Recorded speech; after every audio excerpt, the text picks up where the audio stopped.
Hello everyone, welcome to my YouTube channel. आज हम इस वीडियो में बात करने वाले हैं मेडिकल सर्जिकल नर्सिंग के बारे में। इसमें हम पढ़ेंगे कि मेडिकल सर्जिकल नर्सिंग होता क्या है और किस तरह से हम इसमें डिसीजेस को स्टडीज करते हैं। फर्स्ट, मेडिकल सर्जिकल नर्सिंग की डेफिनेशन। मेडिकल सर्जिकल नर्सिंग क्या होता है? Medical surgical nursing is a specialized area of nursing practice that focuses on the care of adult patients who are either acutely ill, chronically or recovering from the surgery. Medical surgical nursing एक specialised area होता है, skilled area होता है nursing branch का, जिसमें completely हमारा focus होता है एडल्ट पेशेंट्स की केयर के ऊपर। Who are either acutely ill. Acutely ill means वो हेल्थ कंडीशन जो कि सडनली डेवलप होती है और शॉर्ट पीरियड ऑफ टाइम के लिए एग्जिस्ट करती हैं, like dengue. And chronically ill means जो लॉन्ग टर्म डिसीजेज होती है, लाइक जैसे डायबिटीज़ मेलाइटस हो गया, कैंसर हो गया, ये क्या होती है? क्रॉनिक कंडीशंस होती है। और recovering from the surgery, pre and post operative care, ये सब इसमें इंक्लूड होता है मेडिकल सर्जिकल नर्सिंग के अंदर। It is considered the foundation of nursing practice as it involves a broad understanding of various body system and medical condition. इसे nursing branch का foundation subject माना जाता है, आधार माना जाता है, क्योंकि इसके अंदर हम हमारी बॉडी के जितने भी सिस्टम होते हैं उनसे रिलेटेड जितनी भी डिसीज़ कंडीशन होती है उनको हम अच्छे से समझते हैं। नेक्स्ट है standard disease format in medical surgical nursing.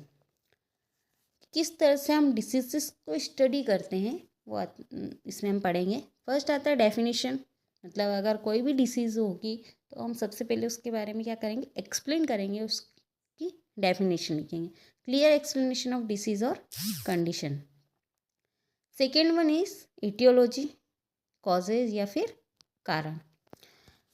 First है primary cause, means primary cause mean जो एग्जैक्ट उस डिसीज़ का कॉज होता है, जैसे पल्मोनरी ट्यूबरक्लोसिस किसी वजह से होता है, माइक्रोबैक्टीरियम ट्यूबरक्लोज, तो ये क्या हो गया? बैक्टीरिया प्राइमरी कॉज हो गया। रिस्क फैक्टर्स जो कि इस डिसीज़ को और ज़्यादा डेवलप करते हैं, जैसे कि example age, genetics, lifestyle. Risk factors में भी टू टाइप्स के फैक्टर्स होते हैं, modifiable risk factors and non modifiable risk factors. Modifiable risk factors में जिनको हम क्या कर सकते हैं? चेंज कर सकते हैं, जिसके थ्रू हम क्या कर सकते हैं? डिसीज को इसको प्रिवेंट कर सकते हैं। And modifiable example lifestyle, diet, smoking sensation, ये क्या होता है? Modifiable risk factors. Non modifiable risk factors में आ जाता है जैसे कि एज, जेनेटिक्स, फैमिली हिस्ट्री, इन सब लाइफस्टाइल को हम क्या कर सकते हैं? Change, modification, in risk factors को चेंज नहीं कर सकते। नेक्स्ट वन है pathophysiology.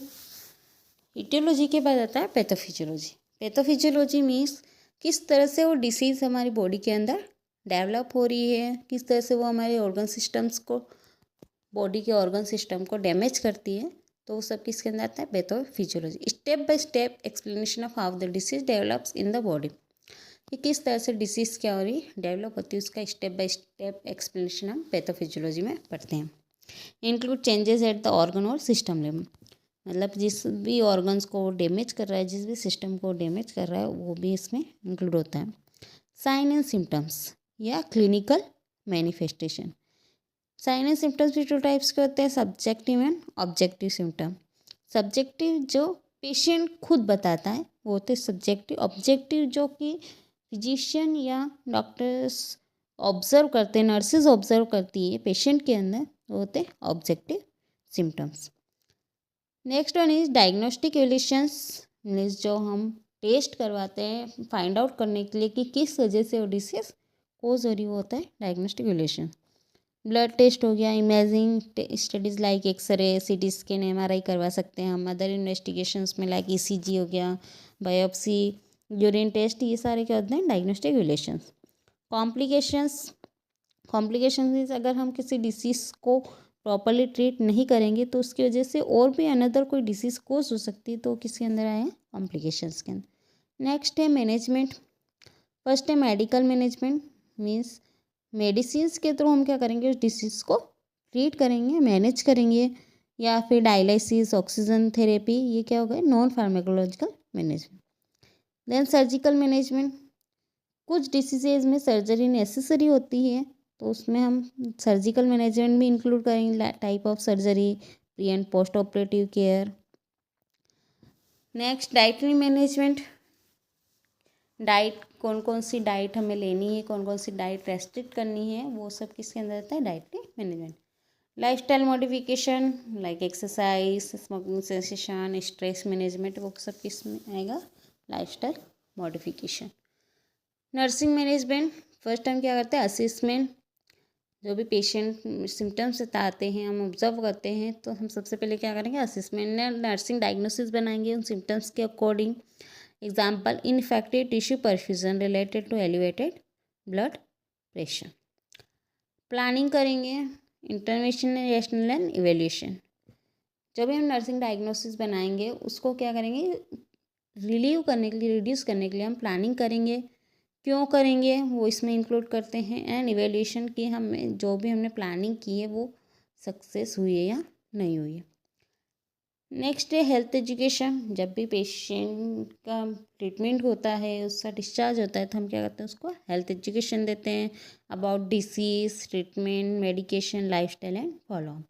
And last one is prognosis.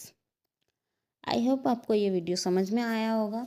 अगर वीडियो अच्छा लगा हो तो चैनल को लाइक, शेयर और सब्सक्राइब जरूर कीजिए। Thank you.